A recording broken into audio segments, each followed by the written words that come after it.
welcome sa OFW in UK. Ako nga pala si Michael at isa kong nurse dito sa UK. Andito pala tayo ngayon sa lugar namin dito sa Plymouth. Yan, nagbababad kami ni Che. Anong oras na ngayon? Past 10. Ayan guys, meron kaming bagong gawang dito, pasyalan dito sa aming town center. So ayan guys yung itsura niya.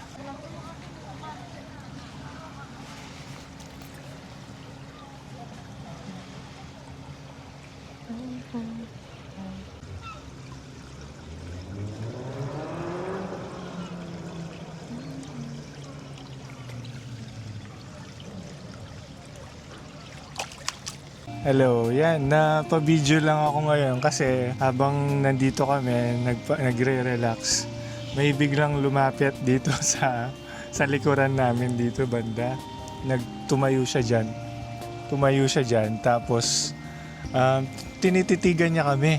Tapos nung humarap ako sa kanya, bigla siyang nag-smile. Tapos tumatawa din siya. Hindi, napatingin din ako. Tapos akala ko, kasi nagsasmile din sila sa akin. So akala ko, ako yung kakilala nila. Tapos doon kinalabit kita. Doon ka tumingin sa kanila. Doon ako napatingin. So nung nakita namin pa ganyan, naitsurahan ko, parang familiar to, sabi ko pa ganyan. Pero hindi ko alam kung saan ko siya nakita. Tapos nung na-realize ko na kilala ko pala siya, doon ako nabigla. Kasi isa pala siyang patient ko before. Tapos sabi niya sa akin, nung asawa nung patient, sabi niya, naglalakad na siya ngayon. Sabi niya, nakakapagsalita na siya ngayon.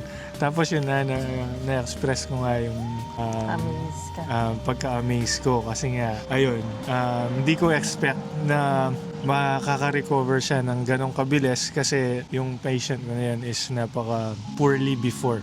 Nakakatuwa lang sa pakiramdam kasi yung after all nung naisip ko bigla, nakikwento ko nga kay Che, naisip ko bigla yung kahit na mahirap yung trabaho dito sa abroad bilang isang nurse na malayo ka sa pamilya, tapos yung nag-aalaga ka ng mga pasyente na napaka-poorly, yung tipong pagod na pagod ka.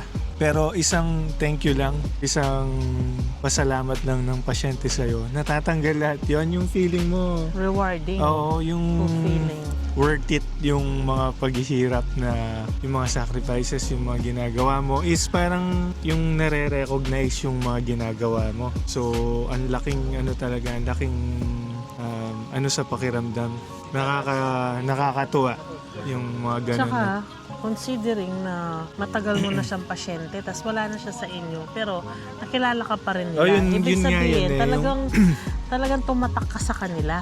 Yung at least you're doing something right. Sabi ko nga, kahit na feeling mo ang bobo-bobo mo, feeling ko wala akong ginagawang tama sa work, ganyan. Tapos yung mare-recognize ka na ganun, at least you're doing something right, sabi nga nila dito. At least there's something right na sa ginagawa mo. Ayun, just wanna share yung ganun. Ito yung feeling na tawag dito, hindi mababayaran ng kahit anong pera o kahit anong bagay sa mundo, yung lalim bagay sa mundo. Yung feeling na hindi mo pwedeng bilhin. Ayan, wala siyang kapalit. Ito yung parang yung gratitude nila sa'yo doon sa ginagawa mo na you're doing your best kahit na malayo ka sa Pilipinas. Na-share ko lang kasi wala lang, na-happy lang ako. Siya gusto kong ipakita sa inyo guys. Itong dito, yung aming bagong gawang pasyalan. So yan, pwede kang magbabad ng paa. Asaya, dito sa umaga yung mga bata, meron dun yung mga fountain. Mahaba to hanggang doon. Mag-i-stretch siya hanggang doon. Yan, hanggang doon sa lugar yan.